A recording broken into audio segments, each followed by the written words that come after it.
see you. I see you. I see you. Welcome to Man's True Nature, a channel developed and dedicated to helping both man and woman understand who brothers are and why we do the things we do.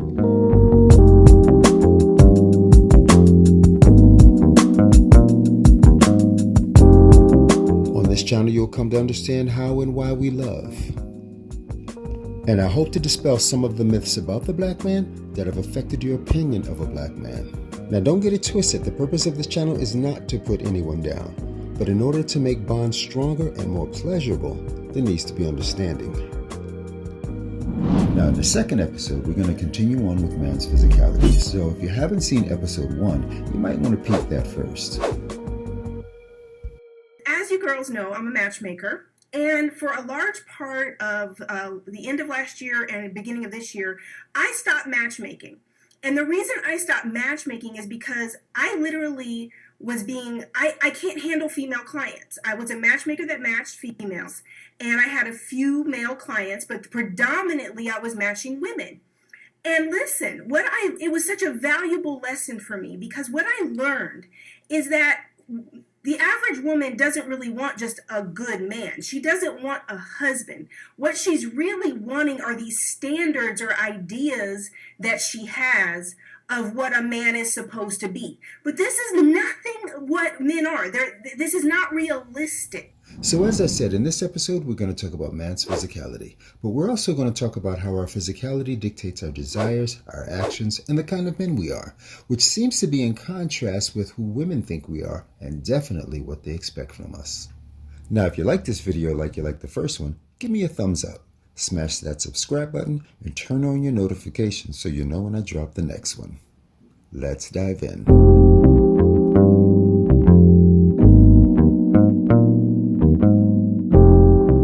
Whether he admits it or not, or even knows it, every man's confidence is driven by his physicality. And I don't mean how good he looks.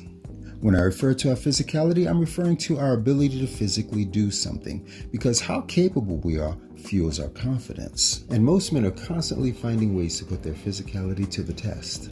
In fact, for men, being strong, coordinated, and capable is where genuine confidence begins. Look upstairs. Man, to the corner of the end zone. When we were kids, most of us fantasized about the back of the end zone over the head toe tap catch. And back in the end zone. Touchdown. What a catch. Let's take a look. Oh, in there, but sure enough, he's got possession. Both feet clearly. We wanted to emulate this catch because to us, this is a beautiful physical move. And to a man, physical beauty comes in all forms.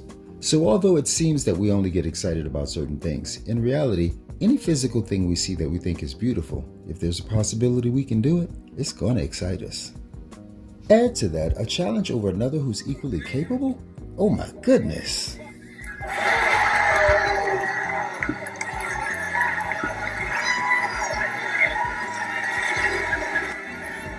Now, the beauty in this wasn't that he simply caught the ball. It was that he threw his hat off in mid-stride, turned his body completely around, snatched the ball out of the air at his highest point. Come on, man. This is where that excitement comes from. This is something we all wish we could do. I know it sounds crazy, but the excitement that hits us when we see something so beautiful is hard to explain to anyone who's not just as physical. Oh, Hercules, Hercules. You gotta remember, what excites us comes in all forms of beauty.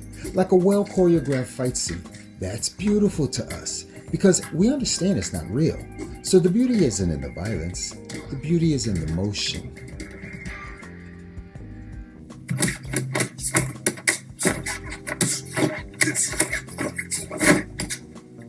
So when we see beauty in motion, our thoughts aren't automatically sexual. Because when a man sees something, whether it's beautiful or not depends on how much it inspires us. The more inspired we become, the more attracted we're going to be. But the only way we can be attracted to beauty is if we see beauty, which is why men are so visual. How about that? I guess it's just a way of our brains connecting the visual part of us to the physical part of us. This is why, after seeing an action movie, most of us feel really good. After they see Rocky, they come out the theater charged. They be like, all right, Rocky! Because though we may not act on it, after seeing such a movie, We're inspired to be physical.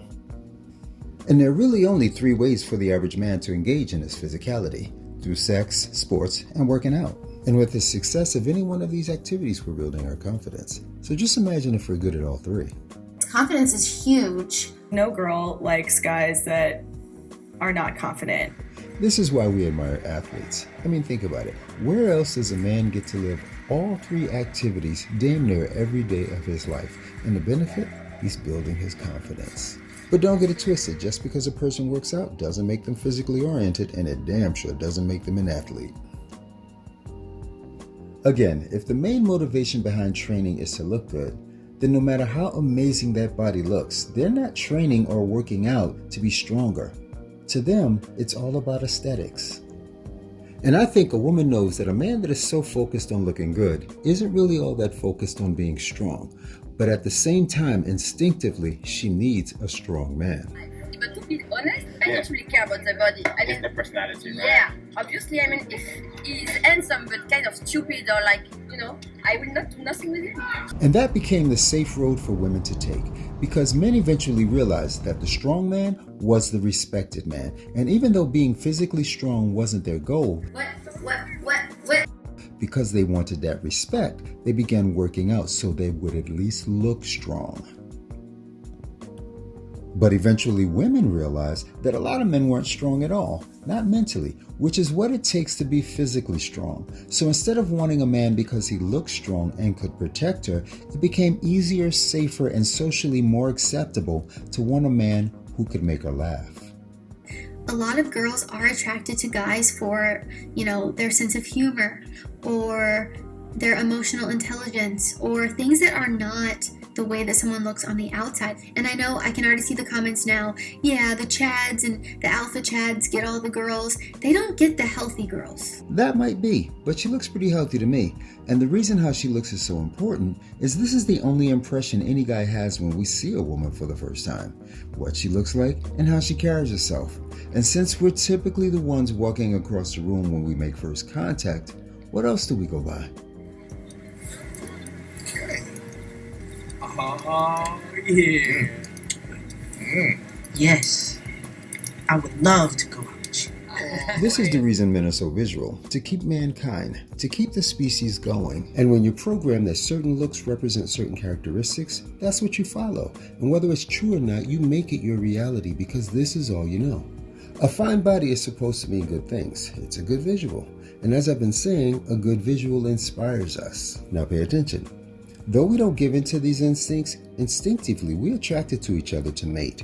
So should a man want to have offspring with a woman that doesn't inspire him or that doesn't look healthy? You serious? The same holds true for women. Instinctively, they're attracted to the strongest male. But because a lot of times the man who looks the strongest doesn't have the characteristics to back it up, that look has proven to be a huge disappointment. Yo, you picked that man. You chose that man. And no emotion looms larger than disappointment. It's like if you go a little below you and it's like a nice personality, then they fucking worship you. And that seems to be the stance most women have taken. Have as much fun as you can with the best buck you can find. But when you're ready to settle down, you date down. This one. This one. Yes. Dang. Quick question. Yes. You work out, right? Yeah. How often do you work out? 6 days and 7. Wow. During Guys, 2 hours at least. 2 hours. Yeah. Guys, you see, she's hardcore. And she still says, He's like, you need to have kids. And it's like, well, this one guy who was a little bit more beta, who's like not as good looking, who's like maybe like a 7 out of 10. He's got a good job. He can take care of the kids. Like he was always there. He won't leave. He's desperate for me. So yeah, maybe. So basically, most women only want an alpha male for one thing. I personally, I do like the alpha male, but long term, I would go for the beta. What's the word? Beta male. Yep. Beta male. But it doesn't mean they're not still craving for the man who will sexually rock their world. The way they kind of turn up when they see a hot guy in a movie or on TV, that's those instincts kicking in. And if you can't be the one you love the one you with. Last question was, which statement do you agree with the most? 81% said good guy or bad boy, men are men. 18% said good guys make better husbands but are no fun and likely whack in bed. I think you would agree with that. That's you right there. And 1% said good guys are weak and bad boys are strong. That's true. I'm gonna be honest. Yes. Yeah, long term definitely beta, but like let's say right now, obviously go for the alpha. I guess an alpha male because you can throw them away. Disposable, right? Yeah, exactly. Okay. In the nicest way possible. Yeah, I mean because it's too shredded, you know. Now, this woman who's been blindfolded knows nothing about this man. She's never seen him, never heard his voice, and has no idea where he's from. And she's been asked to rate his body based on touch alone. It feels like you work out, but like, I would rate him probably a 4. He just didn't fit. He felt like he was like fit but not ripped. Now, unlike the woman who said the guy was too shredded, this guy's not shredded enough. And I think it's crazy because there always seems to be a reason to date down. This guy, who has hardly any muscle at all, is winning her over. I feel like you run too.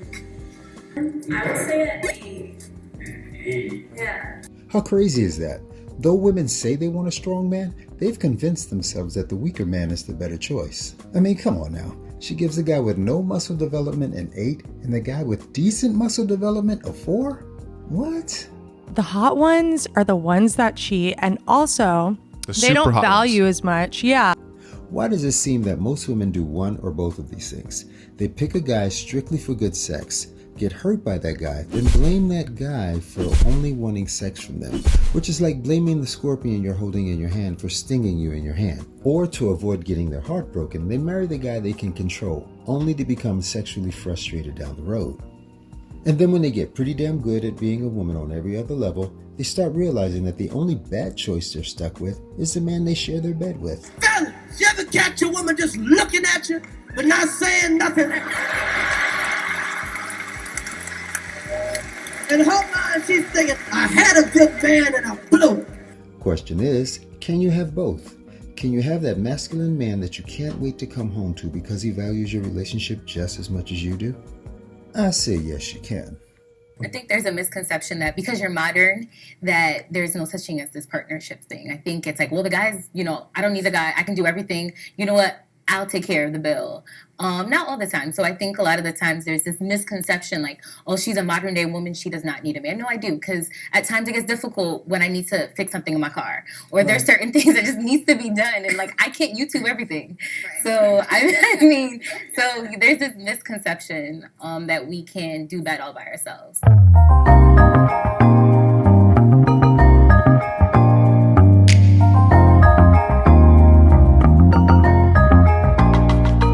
I know there are a few factors that cause women to not just see a so-called bad boy when they see me or people that look like me.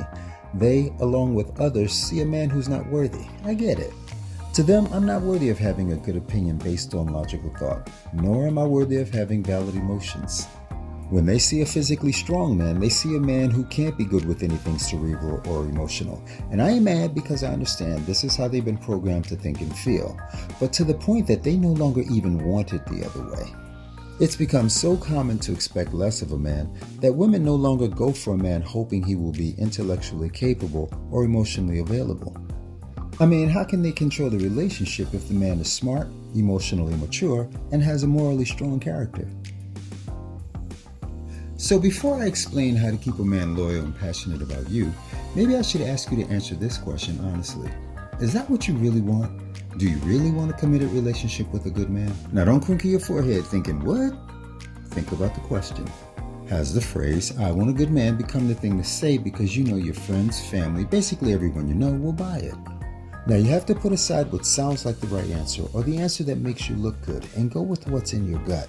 Is it possible that being comfortable is so important to you that you've become comfortable getting into relationships that you know deep down won't work? Because if so, nothing you ever hear in these videos or find in a man will be good enough. There's always going to be a reason to break it off.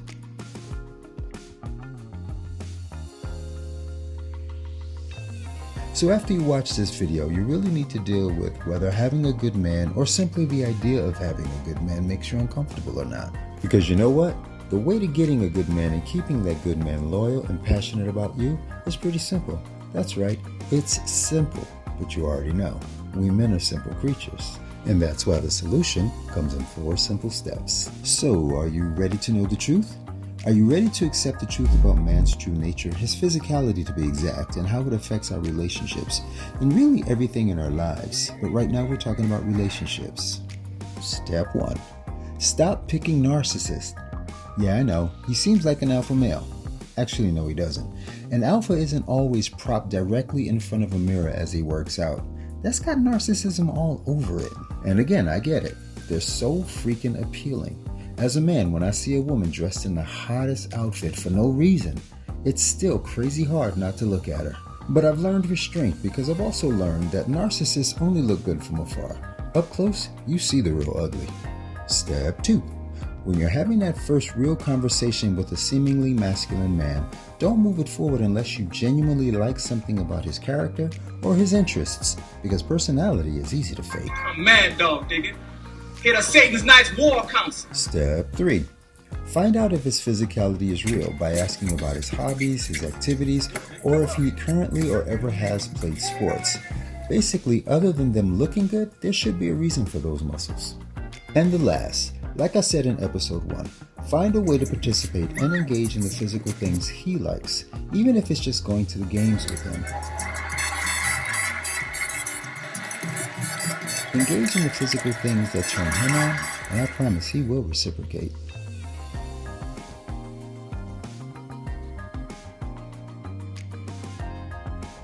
Keeping your man happy is not as difficult as you think, not if you're willing to accept men as men. If you are, these 4 steps will keep your happy man loyal and passionate about you as long as you're willing to practice them. And I'll explain more about that in the next episode, because you can't just practice them sometimes or when the mood suits you. It has to be an everyday thing, because this is how you form your bond as you become friends in your relationship. This is how you show your value.